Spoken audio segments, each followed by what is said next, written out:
Sa ibang balita, tumaas na rin ang presyo ng bilihin sa mga palengke. Matapos ang sunod-sunod na pagtaas ng presyo ng mga produktong petrolyo, posible pa umanong sumipa ang iba pang bilihin kung magpapatuloy ang dagdag presyo ng langis. Yan ang umarangkadang balita ni Lestor Aler.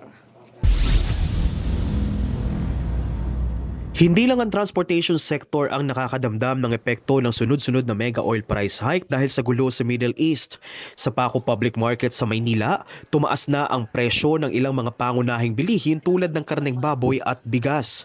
Sa baboy, umaabot na sa 320 pesos ang kilo ng laman, 380 pesos naman sa liempo at 300 pesos kada kilo ng ribs. Ayon kay Reneo Untalan, tinatayang nasa 20 pesos ang itinaas ng presyo ng kanyang tindang karneng baboy.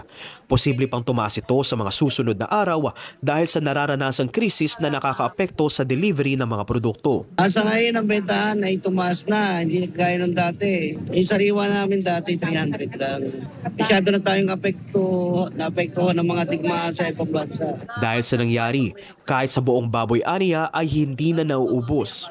Bahagya naman umanong naging matumal ang bentahan ng bigas sa Paco Market. Naglalaro sa 48 hanggang 50 pesos ang kada kilo ng well-milled rice, habang ang regular milled rice naman ay nasa 60 hanggang 65 pesos na ngayon. Sabi ni Mark, mga nasa 10 piso ang itinaas ng presyo ng bigas, lalo na yung mga imported. Ay, sobrang taas.